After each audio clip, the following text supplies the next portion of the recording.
미국 나스닥 지수가 급락하면서 마무리가 됐습니다. 빅테크 기업들의 실적이 줄줄이 실망감을 줬기 때문인데요. 일단은 뭐 기업 실적보다는 연준의 정책에 더 집중하는 모습을 보이기도 했었지만, 그래도 빅테크 기업들의 실적이 줄줄이 안 좋다, 이렇게 나오는 부분들은 아무래도 투자자들의 부담이 좀 있었던 것 같습니다. 다우지수는 보합으로 마무리됐지만 나스닥은 상당히 큰 폭으로 하락을 하면서 국내 시장에도 영향이 좀 있지 않을까 생각이 되고 있습니다. 이 부분들 알아보도록 하겠고요.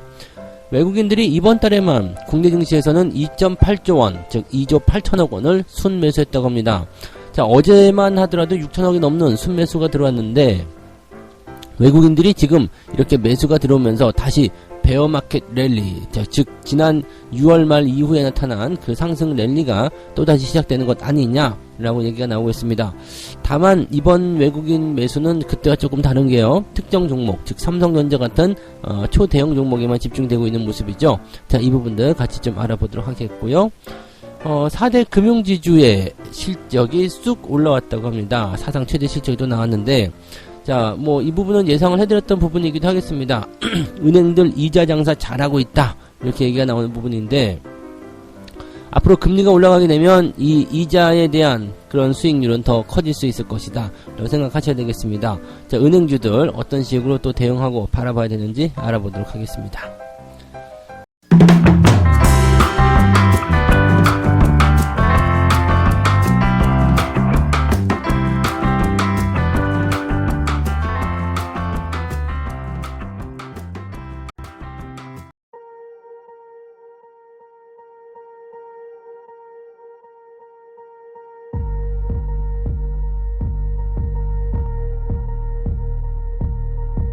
네, 반갑습니다. 오늘은 10월 27일 목요일입니다.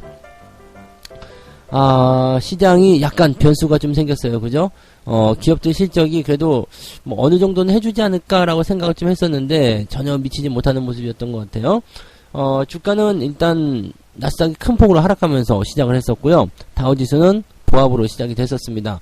그러다가 쭉 올라와 줬죠. 그래서 장 중반쯤 됐을 때는 한 11시, 12시경에는 뭐 다우지수는 크게 올랐었고요. 나스닥은 거의 손실을 이 하락폭을 다 많이 하면서 주가가 상승으로 갈까 말까 막 그런 모습도 보였었습니다. 그런데 오후 들어서면서 다시 뭐 하락폭을 좀 키웠죠. 그래서 다우지수는 플러스 0.01% 상승 마감, 나스닥은 2% 하락 마감이 됐습니다. 다우지수가 잘 버티는 이유는 경기 관련한 부분에서의 어떤 기대치들은 변함이 없다라고 볼 수 있는 부분이 될 테고요. 나스닥 같은 경우는 기술주들, 특히 빅테크 기업들의 실적이 안 좋게 나오면서 지수에 영향을 줬다라고 판단하시면 되기 때문입니다. 그래서 이 나스닥 지수의 어떤 빅테크 기업들 실적은 우리나라 기업들에게도 영향을 좀 줄 수 있기 때문에 국내 증시가 오늘은 과연 어떻게 될 것인가 상당히 좀 관심이 좀 쏠리고 있습니다. 다우지수는 잘 버텼는데, 즉 경기 전망은 괜찮은데 기업들 실적이 엉망이네. 이 부분을 우리나라가 어떻게 받아들일 것인지 그 부분 한번 오늘 살펴봐야 될 것 같아요. 자, 어쨌든 미국 시장의 재료를 한번 살펴보도록 하죠. 구글의 모기업 알파벳이 예상치를 밑도는 순이익과 매출을 발표했다. 자, 그리고 마이크로소프트 같은 경우도 예상치를 웃도는 3분기 매출과 순이익을 발표를 하긴 했는데, 문제는 뭐였냐면 4분기 매출 전망치가 시장 예상치를 크게 밑돌았다는 거죠. 즉 이거는 앞으로의 전망도 별로 안 좋아요 라고 얘기가 나온 부분이 돼서 지금 이 알파벳과 마이크로소프트가 작살이 난 상태고요. 그 다음에 장 마감 이후에 페이스북, 메타 시장이 나왔는데 이게 뭐 거의 아주 안 좋게 나왔죠. 한 반토막 났다고 하던가요? 절반 정도? 네, 상황이라는 얘기가 있었는데, 아무튼 많이 안 좋게 나왔습니다. 그러면서 지금 기사가 나오던 시점에서는 시간에서 마이너스 8% 뭐 이렇게 얘기 있었습니다만 10% 넘게 하락했다는 얘기도 들리고 있기도 하고요. 자, 일단은 뭐 그런 상황들입니다. 그래서 이제 믿어야 되는 것은 아마존 이런 쪽인가요? 라고 얘기를 해야 되는데, 걔네들도 뭐 그렇게 지금 현재로서는 우호적이지 않겠죠. 그러니까 사실 기업들 실적 같은 경우가 어느 정도는 안 좋을 수 있다. 눈높이 많이 낮춰놔서 거기에는 맞춰주지 않을까 생각을 했었는데 그것보다 더 나쁘게 나타나니까 시장에 대한 부담감이 굉장히 커져 있다라고 보시면 되겠습니다. 아마존도 지금 보면은 시간외에서 또 하락하는 모습이 나타나고 있기 때문에 전체적으로 좀 분위기가 뭐 그렇게 썩 좋지가 않네요. 그죠? 네, 분위기가 썩 좋지 않아요. 그래서 기업들 실적이 안 좋게 나왔다. 이런 부분들, 또 경제지표가 또 안 좋게 나왔다. 이런 부분들이 시장의 투자자들 입장에서는 굉장히 안 좋은 소식으로 전해질 수가 있습니다. 그런데 다우지수 상황을 보게 되면 기업들 실적하고 별로 관계가 없는 것 같기도 하다. 이런 생각이 좀 들기도 한단 말이죠. 자, 시장은 또 어디에 주목을 하고 있냐면 경제지표가 안 좋기 때문에 국채금리의 하락이 진행되고 있다는 거. 여기에 또 주목이 되고 있어요. 지금 미국 모기지은행 협회가 집계를 한 그 30년 만기 고정주택담보대출 평균 금리는 7.16%를 기록했다. 2001년 이후에 가장 높은 수준이다 라고 되어 있습니다. 미국도 기준금리가 올라가게 되면 이 금리가 계속적으로 상승하게 되겠죠. 네, 그런 부분이 좀 있는 거고, 대신에 금리가 높아지다 보니까 신규 주택의 판매 건수가 지난달보다 10% 넘게 감소했다라고 되어 있습니다. 주택담보대출 금리가 상승하면서 수요가 억제되었다라는 얘기인데, 금리가 앞으로 더 올라가게 된다면 이 수요는 더 줄어들 것이다. 자, 주택 시장이 얼어붙게 된다면 경기가 조금 부담스럽다라는 평가로 나올 수가 있습니다. 이 부분이 있고요. 자, 그 다음에 미국의 9월 무역 적자도 지난달 대비해서 5.7%나 늘어났다.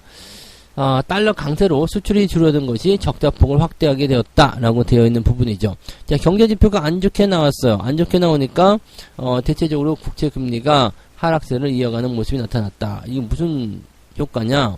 자, 금리가 하락한다라는 것은 아무래도 이제 뭐 안전자산 쪽으로 많이 자금이 좀 이동한다는 얘기가 좀 될 수 있겠고요. 또다시 이제 보게 된다면 경기가 별로 안 좋아지고 있기 때문에 연준의 정책이 어느 정도는 좀 완화되는 흐름을 보이게 될 수밖에 없다. 이런 식으로 해석이 될 수밖에 없겠죠. 자, 10년물 국채금리는 8베이시스 포인트 하락한 4.01. 조금 있으면 이제 3%대로 떨어질 것 같죠? 네. 자, 2년물 국채금리는 4베이시스 포인트가 떨어진 4.42. 이게 되어 있습니다. 장단기 국채금리는 여전히 역전 상태를 보여주고 있기 때문에 지금 경제학자들 같은 경우는 경기 침체가 나타날 수 있는 부분들이 있다라는 얘기로 계속 진행이 되고 있습니다. 일단은 뭐 좀 지켜봐야 되겠죠. 그리고 3개월 그 국채금리 같은 경우도 장중에 4.06%거든요. 그러니까 10년물 국채금리도 웃도는 그 형태의 모습으로 가고 있어서 현재로서는 이 금리 역전 현상에 따른 그런 어떤 부담감들도 많이 가지고 있습니다. 자, 이 상황 속에서 연준이 계속해서 좀 강화된 그런 정책을 이어갈 것인가, 아니면 조금 완화된 정책을 내놓을 것인가, 여기에 관심이 집중되고 있습니다. 바로 이번 주는 이제 주말을 향해서 달려가고 있기 때문에 이번 주 지나고 나면 FOMC를 맞닥뜨리게 돼요. 그래서 그 부분에서 어떤 결과가 나올 것인가. 이번 달에는 0.75. 그 다음에 다음번에는 어떻게 될 것인가, 거기에 관심들이 쏠리고 있는 거죠. 그래서 그런 부분들 같이 조금 알아보시면 될 것 같아요. 지금은 이제 실적과 정책이 싸우는 입장인데, 실제로 시장 투자자들의 관심은 실적보다는 정책에 많이 들어가 있는 것 같습니다. 물론 단기적으로는 실적이 시장에 영향을 주고는 있습니다만, 결과적으로는 다음 주 FOMC가 결과적으로 시장의 방향을 결정하게 될 것이다 라고 생각하시면 된다는 얘기죠. 그래서 단기적인 출렁거림 계속 나타날 수 있어요. 기업들 실적이 안 좋게 나오면 출렁 했다가 다시 뭐 많이 빠졌다, 반등 나온다, 이렇게 진행되는 모습들 나오게 될 거고요. 뭐 앞서서 말씀드렸지만은 이 다음 주 FOMC가 지나가면서 이제 뭔가 큰 물줄기가 조금 바뀌는 그런 형태로 가지 않을까라고 생각해 보시면 될 것 같습니다. 뭐 국내 증시 오늘 또 약간 아침부터 변수가 좀 있을 수 있겠죠. 우리 국내 증시도 실적에 반응할 것인가, 아니면 정책에 반응할 것인가, 여기에 따라서 흔들리는 깊이가 좀 달라질 것 같긴 합니다만, 일단은 뭐 외국인 매수 수급 동향 계속 잘 살펴보시면서 대응하시면 별 문제는 없을 것 같다는 생각 들어요. 잘 체크하시기 바라고요. 두 번째 이야기 넘어가 볼게요. 다시 베어마켓 랠리로 가는 것이냐. 미국 증시가 아수라장이 되는 상황 속에서 외국인들이 이번에 다시 매수세를 더 확장해 줄 것인가, 이 부분이 관심이 쏠리고 있습니다. 이번 달 들어서면서 2조 8천억 원을 순매수하는 모습인데, 어제 같은 경우 6,136억 원을 사들이면서 매수세에 힘을 아주 보태주는 모습이 좀 나타났어요. 6천억 원 넘게 매수한 것은 되게 오랜만이에요. 지난 8월 31일 날 7천억 원 매수한 이후에 약 2달 만이라고 합니다. 굉장히 오랜만이죠. 그러니까 시장 자체가 그만큼 희마리가 없었고 또 수급이 치고 들어오는 모습이 별로 없었다는 이야기인데, 외국인의 이런 매수, 그 다음에 외국인뿐만 아니라 연기금도 저렇게 좀 매수했다는 얘기가 들리면 좋겠어요. 기관과 외국인의 어떤 그런 쌍끌이 매수가 시장을 좀 강하게 끌어주는 모습이 좀 나타나면 훨씬 더 좋은 현상이 벌어질 것 같은데, 조금 아쉬운 부분들이겠죠? 네. 자, 외국인들은 이번 달 10월달이요. 10월달에 37억 원 순 매도를 한, 하루 빼고는 지금 다 매수를 했습니다. 2조 8,900억이라고 합니다. 이번 달 순 매수만요. 근데 그 중에서 이제 삼성전자에 해당하는 부분이 굉장히 많았겠죠. 자, 그리고 이 외국인들이 지금 미국의 금리 인상 속도 조절 전망 때문에 돌아온다, 이렇게 시장은 분석을 하고 있습니다. 금리 정책에 따른 그런 외국인의 귀환이다, 이렇게 본다면 시장에 뭔가 활력이 좀 돈다든지 그런 모습이 좀 나타날 수 있다는 얘기죠. 즉 경기가 침체가 되는 것보다도 어느 정도 받쳐주는 형태의 모습으로 갈 수 있다. 그렇다면 여기서부터는 why not? 네, 왜 주식을 팔아야 되느냐라는 식이 되는 거죠. 충분히 조정받았고 경기가 회복이 된다면 여기서는 매수를 해야 된다라는 식으로 얘기를 하고 있는 것 같은데, 자, 과연 그것이 맞는 것인가? 글쎄요. 뭐 일단은 미국이 금리 인상의 속도 조절을 할 것이다. 시장의 전체적인 환경은 그대로지만 미국의 정책적인 변화로 인해서 주가가 올라갈 수 있다, 이런 식으로 얘기를 하면서 뭐 또다시 얘기 나오는 게 뭐 태조 이방원, 네, 그 다음에 IT 주목해야 된다, 그런 얘기를 하고, 또 그 다음에 낙폭과대 종목으로 당연히 매수세가 몰릴 것이다, 뭐 이렇게 얘기를 하고 있는데, 글쎄요. 뭐 지금 보면은 이제 주목받는 종목들은 삼성전자 뭐 이런 것들, 그 다음에 낙폭이 많이 생겼었던 그런 종목군들, 카카오라든지 카카오페이, 뱅크, 뭐 이런 것들도 얘기할 것 같은데, 글쎄요, 뭐, 그쪽으로 일단은 매수가 들어갈지 안 들어갈지는 모르겠습니다만, 쏠림 현상이 많아요. 지금 삼성전자가 이번 달에만 1조 4,200억을 샀는데, 과반수가 넘죠. 외국인들이 매수가 들어온 부분들은 과반수가 넘어요. 그리고 여기다가 하이닉스를 더하게 되면 2조 원이 넘습니다. 그러니까 삼성전자 하이닉스에만 거의 몰빵 수준으로 들어가고 있다고 보시면 되는 겁니다. 2조 8천억 원이 들어왔는데 그 중에 삼성전자와 하이닉스가 2조 원이 넘는다라고 한다면 사실 다른 종목들은 그냥 별로 없는 거예요. 그러니까 지금 현재 시점에서 시장의 중심이 되고 시장을 이렇게 잡아줄 수 있는 종목이 뭔지를 외국인이 정확하게 알고 있는 거죠. 그리고 실적 같은 부분들은 뭐 삼성전자도 또는 하이닉스도 실적 그렇게 썩 좋지 않아요. 하지만 그런 부분에서 주가가 좀 충분히 좀 떨어지는 그런 어떤 반영을 좀 했다, 주가에 반영을 이미 시켰다라는 얘기들이 나올 수도 있겠고요. 더 중요한 거는 그동안 삼성전자 같은 경우는 공매도라든지 이런 것들을 통해서 몸살을 겪고 주가가 많이 내렸기 때문에 이제는 외국인들이 매집 단계를 거치면서 서서히 바닥에서 잡아가고 있다, 뭐 이렇게 되는 부분이 되는 거죠. 삼성전자가 왜 중요하냐면 삼성전자가 올라가게 되면 시장도 같이 올라가게 됩니다. 삼성전자가 못 올라가면 시장도 못 올라가겠죠.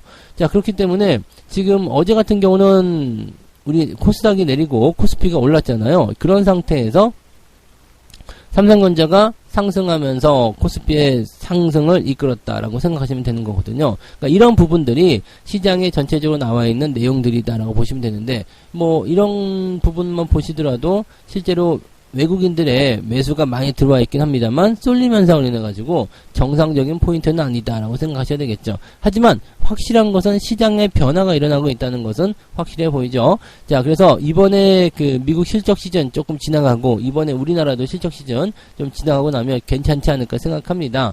실적 시즌이 별로 그렇게 기대가 된 거나 또 그렇지 않고 괴로운 시기가 좀 된 것 같은데, 이것도 어차피 지나가요. 11월 중반쯤 되면은 실적에 대한 이야기 싹 들어가거든요. 자, 그 대신에 기대감은 나오겠죠. 연준의 정책 변화와 그 다음에 CPI 이런 것들 발표가 되니까 또 그때까지 또 기다려서 넘어가야 되겠죠. 이번 주가 상당히 괴로운 주가 될 것 같네요. 빅테크 기업들 실적이 줄줄이 안 좋게 나오면서 부담을 줬기 때문에 국내 증시도 네, 오늘 내일 해가지고 계속 긴장감을 보여주지 않을까 생각하니까 이런 부분들 참고하셔야 될 것 같습니다. 외국인들은 근데 이런 과정 속에서 계속 수급적인 측면에서 매수가 들어온다면 이것 또한 주목을 해봐야 된다는 거, 이런 부분들을 좀 참고하셔야 되겠고요. 외국인들이 집중해서 관심을 가지고 있는 종목, 뭐 여기저기 볼 게 아니라 삼성전자, 하이닉스, 그 다음에 시총 상위 종목군에만 어느 정도 집중되어 있다 정도만 생각하시면 될 것 같아요. 네. 자, 세 번째 이야기 넘어갑니다. 이자 장사를 아주 잘했네. 4대 금융지주 역대급 실적을 나온다고 합니다. 근데 주가는 별로죠? 네. 4대 금융지주의 3분기 단기 순이익이 4조 8,876억 원. 와, 어마어마하네.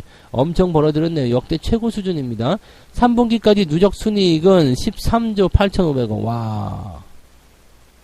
무지하게 많이 벌었습니다. 네. 작년도도 돈 많이 벌었다 얘기 나왔는데 작년보다 더 많이 벌었으니 이걸 야, 대단하네요. 근데 이번에 조금 지각 변동이 있었어요. 매번 1등을 차지한 게 KB금융이었는데 이번에는 단기 순이익이 가장 높은 기업으로 신한지주가 선정이 됐습니다. 전년 동기 대비 20%나 증가하면서 1조 5,900억이요. 1조 5,900억을 기록했어요. 만년 2등 기업이다 해가지고 뒤로 쳐져 있었는데, 와, 신한지주가 이번에 한 건 해주는 모습이네요. 그래서 신한지주가 이제 실적이 많이 늘어났고, 시장 기대치에도 부합했고, 또 앞으로 더 실적이 좋아질 것이다 라고 되는 부분이 나타나는 것 같아요. 그러니까 신한지주는 뭐 1등, 2등 왔다 갔다 하면서 작년에는 이제 이 4조 클럽에 들어갔죠. KB금융하고 둘이서. 네, 그렇는데 올해는 아마 1등 자리를 차지할 수 있는 그런 모습이 나타나는 것 아닌가.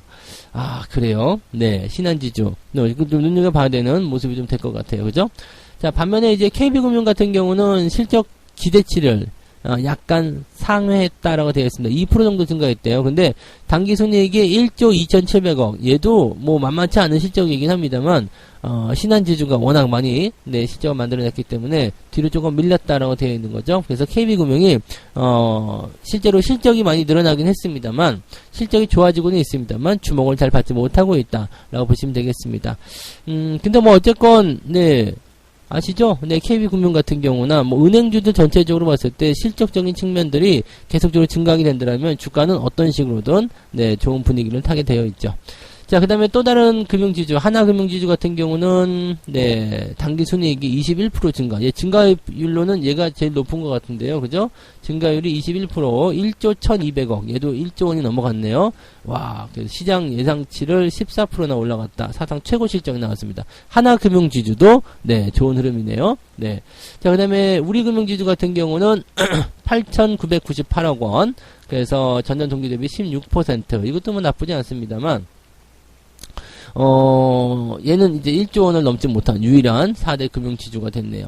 자, 은행주들이 이렇게 돈을 많이 버는 이유는 뭐 다 아시겠지만 금리가 높아지는 정책들. 자, 이 부분은 어디까지 계속될 것인가? 금리 인상이 계속되는 구간까지 계속될 것이다. 자, 금리가 인하로 정책이 바뀌는 그 시점이 되어야지만이 은행주들 실적은 조금 줄어들 것이다라고 보셔야 됩니다. 근데 금리가 높으면 높을수록 은행들도 이 리스크, 이 부실 채권에 대한 리스크가 늘어나게 되어 있죠. 그래서 그런 부분들은 조금 이제 리스킹 하겠다고 볼 수 있겠습니다만 상대적으로 또 금리가 높기 때문에 이 벌어들이는 이익도 더 커질 수밖에 없다고 생각하셔야 되겠습니다. 그래서 지금 현재로서는 은행주들의 실적 전망이 굉장히 밝고 그렇게 된다면 은행주들이 배당도 잘 주잖아요. 근데 배당 성향을 조금 더 확장시켜 줄 수도 있지 않을까라는 생각도 좀 해봅니다. 연말까지 관심 있게 봐야 되는 그런 고배당 종목에 또 속할 수 있을 것 같다라고 생각을 해보실 필요가 있을 것 같아요. 그래서 이 부분들 참고해 주시면 좋겠습니다.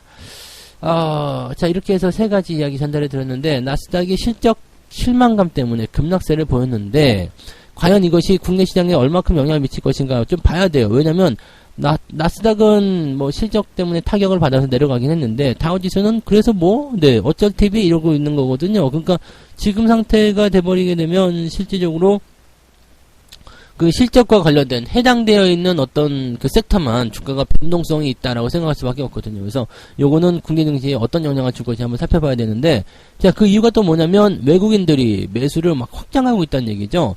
이번 달에만 2조 8천억 원을 순매수하면서 특정 시총 상위 종목에만 몰이 이게 몰표를 주고 있는 그런 모습인 것 같은 느낌인데, 자, 이런 것들도 지금 보면은 그 기업들의 실적이 그렇게까지 썩 좋지는 않단 말이죠. 그러니까, 이것을 베어마켓 랠리로 이어갈 것인가, 아니면 해외 시장 영향을 받아가지고 또다시 출렁거리게 될 것인가, 이거 오늘 또 봐야 돼요. 그래서 그런 내용이 있고, 자, 은행주들 같은 경우는 시장과 영향을 그렇게 크게 받지는 않을 겁니다. 그래서 변동폭이 있다 하더라도 크게 들어가지 않는 모습이겠습니다만, 어쨌건 이번 4대 금융지주의 실적은 쑥 올라온다. 이자가 올랐으니까 이자 장사를 아주 잘했다라는 평가를 받게 되었습니다. 조금 특이한 것은 신한지주가 실적이 가장 좋은 기업으로 1등으로 등극했다는 거, KB가 2등으로 내려앉았다는 거, 그런 부분이 좀 특이한 부분이 될 것 같고, 나머지 부분에서도 어쨌든 장기 전망들 내년도까지도 은행주들의 실적은 꾸준히 이어질 것 같다라고 판단을 해보실 수는 있을 것 같아요. 그래서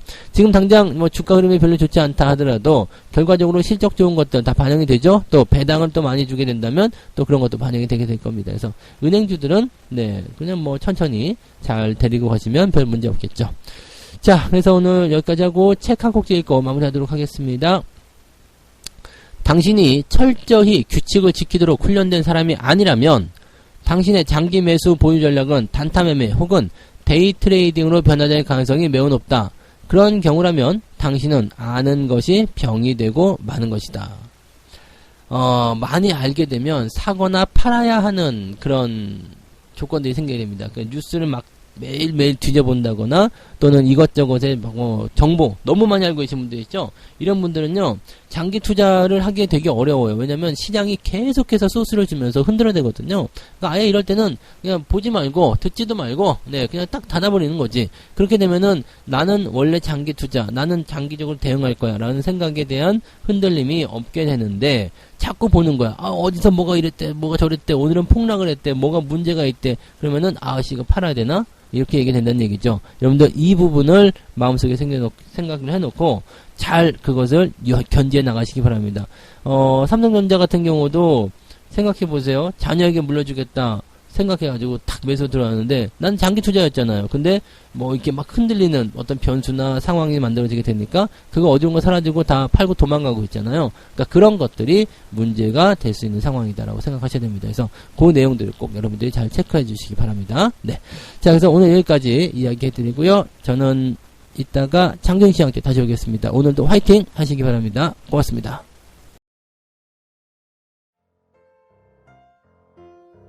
본 방송에서 제공되는 모든 정보는 투자 판단의 참고 자료이며 투자의 최종 책임은 본 방송을 이용하는 본인에게 있습니다.